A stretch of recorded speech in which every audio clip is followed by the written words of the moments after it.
नमस्कार किसान भाइयों, स्वागत है आप सभी का आपके अपने YouTube चैनल किसानों की पाठशाला में। किसान भाइयों, आज के इस वीडियो में हम बात करेंगे कि लहसुन की फसल में NPK 0050 और बोरान के स्प्रे के बारे में। किसान भाइयों, इस समय लहसुन की फसल लगभग 70 से 80 दिन के आसपास की हो चुकी है। तो इस समय फसल में कंदों के साइज को बढ़ाने के लिए कुछ विशेष पोषक तत्वों की आवश्यकता होती है। बात करें लहसुन की फसल में इस समय NPK 0050 और बोरान के फायदों के बारे में कि यह हमारी फसल में क्या क्या फायदे पहुंचाते हैं, इसके बारे में हम आज डिटेल में बात करेंगे, तो आप वीडियो को लास्ट तक जरूर देखें।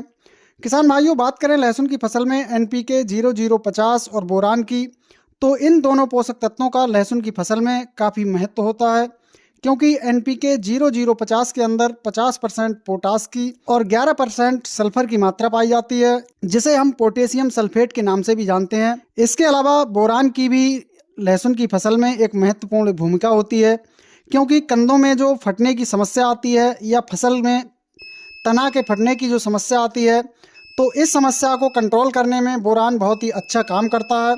तो देखिए किसान भाइयों, अगर आप अपनी लहसुन की फसल में NPK 0050 का स्प्रे करते हैं तो फसल में पोटास और सल्फर की पूर्ति होती है, और अगर फसल में पोटास की पूर्ति हो जाती है तो इससे लहसुन के कंद बड़े बनते हैं और फसल का जो विकास है वो भी अच्छी तरह से होता है। साथ ही इसके साथ बोरान का स्प्रे करने से फसल में होने वाली कंद फटने की समस्या भी कंट्रोल रहती है।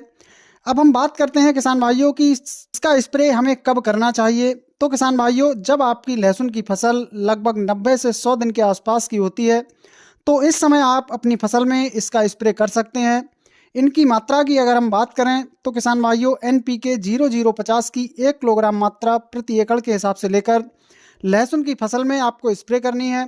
वहीं बोरान की 150 से 200 ग्राम मात्रा आपको प्रति एकड़ के हिसाब से लेकर अपनी फसल में छिड़काव करनी है। किसान भाइयों, जब आप अपनी लहसुन की फसल में NPK 0050 और बोरान का स्प्रे करते हैं तो 8 से 10 दिन बाद ही आपको अपनी फसल में रिजल्ट दिखना शुरू हो जाते हैं। फसल में कंदों का विकास बहुत तेजी से होने लगता है और फसल में कंद फटने की समस्या या कंद में नई कलियां निकलने की समस्या भी नहीं होती है और फसल से एक बेहतर उत्पादन आपको देखने को मिलता है।